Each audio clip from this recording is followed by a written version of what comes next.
Hi bro မင်္ဂလာပါဒီညပွဲအတွက် ready ပဲမလားဗျကျွန်တော်ကတော့ဒီညပွဲကိုအိမ်မှာပဲအေးဆေးကြည့်ရင်လို့ဘယ်မှမတော်တော့အိမ်မှာပဲကြည့်တော့မယ်ဗျာအဖွင့်နေဆုံးပြောရမယ်ဆိုလို့ရှိရင်တော့ဒီညပွဲကကျွန်တော်ရဲ့ Arsenal ပရိသတ်တက်တန်းတစ်လျှောက်မှာဒုတိယမြောက် Champions League Final လို့ပြောလို့ရတယ်ဗျာဒါပေမဲ့လည်းပြောမနာပါတာပါပထမဆုံး Final တုန်းကကျွန်တော်တက်က10နှစ်17နှစ်သားအရွယ်9တန်း6တန်းလောက်ပဲရှိသေးတယ်ဆိုတော့ဗျာArsenal နဲ့ပတ်သက်တဲ့ feeling နဲ့ခံစားချက်တွေကအရင် deep feeling ဖြစ်မနေဘူးဗျာနည်းနည်း Arsenal အားစတော့အားပေးနေပြီဒါပေမဲ့နည်းမဟုတ်သေးဘူးဗျာအသင်းကြောင့်လည်းဘာမှတေချာမသိသေးဘူးဗျာဂျာနေလောက်ပဲလူကြီးတွေဝယ်လာဂျာနေလောက်ပဲဖတ်တာပဲရှိသေးတာဆိုတော့ deep feeling တော့မဖြစ်သေးဘူးဗျာအဲ့တော့ Henry ကိုကြိုက်တယ်ဘလောက်ပဲရှိသေးတာဗျာပြီးတော့ဘုန်းလည်းပြောလို့ရှိရင်အဲ့ညပွဲကကျွန်တော်ကအဒေါ်အိမ်မှာမျက်နှာချင်းဆိုင်ကအဒေါ်အိမ်မှာ10ပေစလောက်ရှိလို့ကကြည့်ပြသွားတာဗျာပုံမှန်တိုင်းသာသူများတခြားသောပြည်သက်တွေလိုမျိုးဆိုင်မှာတော့ကြည့်ရမယ်ဆိုလို့ရှိရင်အဲ့တော့အရန်ငယ်တယ်လို့အရင်ခွင့်ယူမှာမဟုတ်ဘူးဗျဆိုတော့ဒီပွဲက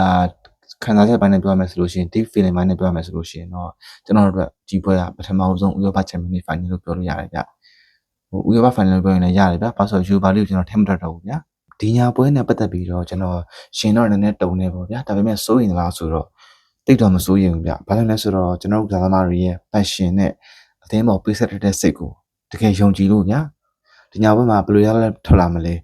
မသိကြပါဘူးကျွန်တော်လည်းမသိဘူးအခုလည်းမသိနိုင်ပါဘူး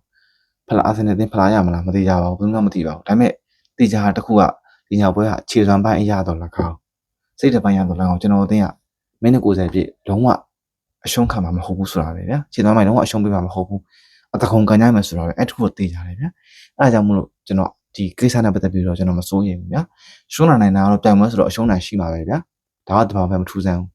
အရှုံးပေါင်းတော့အနိုင်ပေါင်းတော့ကြုံခဲ့ပြီးဆိုတော့ဒီတတန်းနဲ့တွေမှာကြုံခဲ့ပြီးဆိုတော့ဒါအရှုံးနိုင်တဲ့ပတ်သက်ပြီးတိတ်တော့မထူးဆန်းဘူး